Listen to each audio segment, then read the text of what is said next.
All right, so I told myself I wasn't gonna get any more Airwalks because Airwalk hasn't been responding to any emails, Instagram, or Facebook messages. And I have questions, I have things to give them for like support, to improve their shoes, and yet they just haven't responded. So I told myself I wasn't gonna buy another pair, but for $35, I ended up caving in and buying a new pair. So these are just like the other ones, just a little bit different style, just gray with a little bit of brown.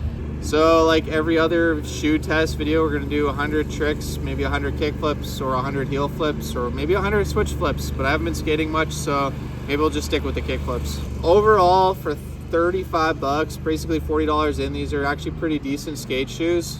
I just find when you start skating them, they're really slippery at first, but once they start to grip, they're really good. Yeah, the last pair I had, the bottom insole here didn't actually break apart, which normally has been happening. But as you can see, eventually you do get a hole, and holes do wear, but that's inevitable with skate shoes. So one thing I normally do is skate the actual Airwalk insole, but as you can tell, it's super thin on like the toe part. The heel's not bad, it's pretty thick, but it's just like some foam. So I usually change them out for some FP insoles. These absorb 90% of all shock, feel amazing when you're walking, and when you're doing those hard impacts on the ground, it actually like feels like you're just stomping on pillows. But the problem I find with these FP insoles is that they don't last that long. This is like my third pair of shoes, and they're already starting to disintegrate, and they're pretty expensive. They're just about the same price of shoes, if not double the price of shoes. All right, so I'm gonna put these FP insoles in the new Airwalk shoes. The only problem is that these were designed for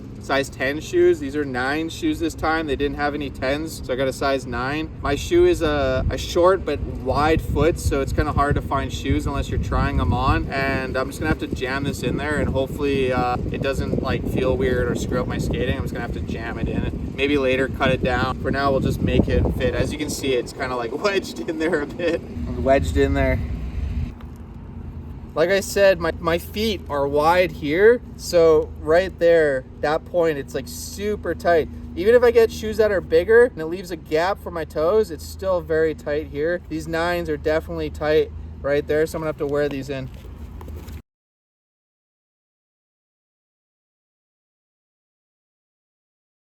All right, so I'm gonna try to do 100 kickflips, see if I can even do that, unless I'm gonna get totally exhausted. I do want to point out that the Airwalks, when you first do put them on, they feel thick and a little bit slick, but once you start to wear them down, they feel really good. So it's kind of weird that it's a toss-up between cheap shoes and like actual skate shoes. They are skate shoes, Airwalks, but it's just weird. Some shoes feel really thick, some don't.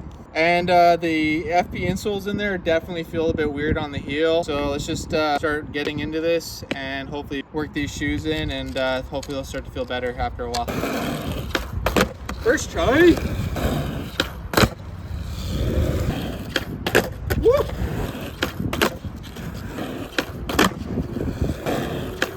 Whoa! Oh!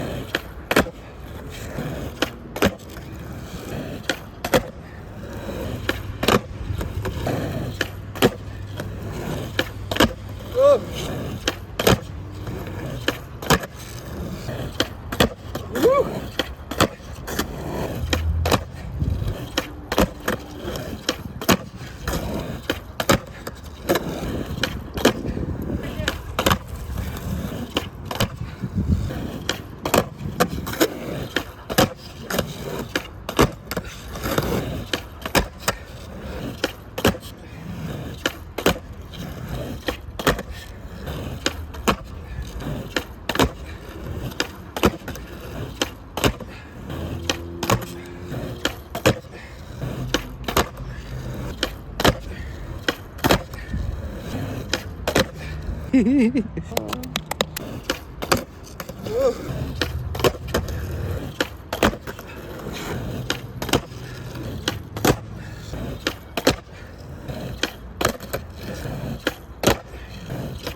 All right, I just did 50 kickflips. Woo! I am definitely out of shape. I used to be able to do 100, no problem. 50 of them are a battle. I'm just drenched in sweat, out of breath. Super hot out right now too, so it doesn't help with the situation. I got 50 more to do. I don't know if I'm gonna do it to fakie on the bank or whatever.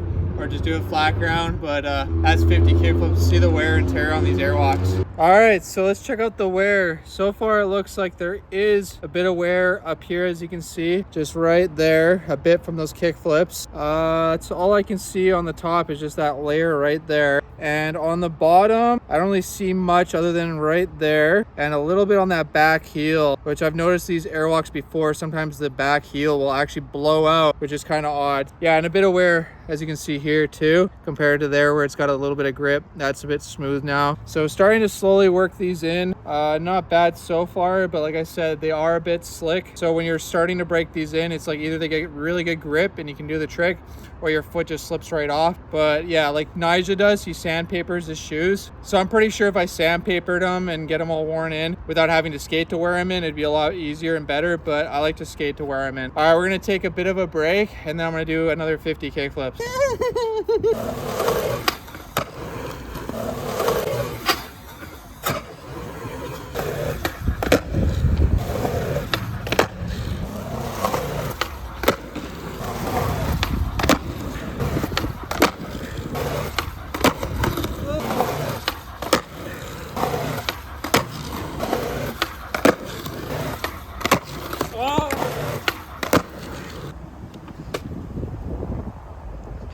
Man, I'm so thirsty.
All right, we just officially did 100 kickflips. It sucks because I'm definitely out of shape. I gained too much weight not skating. I still got it, but it's just a lot more effort and more tiring. And I noticed my knee can't handle it. It's like so sore right in that top part of the knee there. Been trying to stretch it out and stuff, but it's not really doing it. So let's take a look at the wear and tear on the Airwalk shoes after 100 kickflips. First off, I'd like to point out on the grip, you can see the white mark where I've been kickflipping right off of right about there in an angle. I can kick straight out, but to get this done really quick, I did it off the side. It just depends on how high and how boned you want your kickflip. If you want like a higher boned kickflip, you kick right off the nose. If you just want a quick easy flip, you do it off the side. All right, so as you can tell, there is more wear right there now where my fingernail is and right on the side here. A lot more off that tip of the toe and quite a bit right there. There is a bit of wear on the actual shoe itself and shoelaces. On the bottom, there is wear here. The Airwalk symbol itself is getting worn out. You can see there's a difference between the grip there and up here, a bit of wear on the side there, and on the heel there is actually some more wear on the heel as well. So not bad for 100 kickflips. You know, it's not bad. It's starting to get worn in and it feels a little bit better and a little bit more grippier. All right, so overall for 35 bucks, they're not bad. They take a bit to wear in and they do last about a month if you're skating every day. If you're not skating every day, a little bit longer. But for 100 kickflips plus the attempts, it's not too bad, not too shabby. I do give it a thumbs up. I just wish Airwalk would actually respond back to emails or messages. So we'll wait and see if the bottom blows out like the other few have happened. There's a couple where within a couple days, this whole part of the shoe breaks apart, which I've never had with the Airwalk, so that was kind of shocking. But so far these seem pretty solid. We'll just have to wait and see, and I'll keep you all updated, but so far thumbs up. So yeah, if you want me to review any other shoes or you want any other videos kind of like this, let me know in the comments below. Please like this video and click that subscribe button for more. Thanks for watching, everyone. Stay safe. God bless you all. Take care and peace out.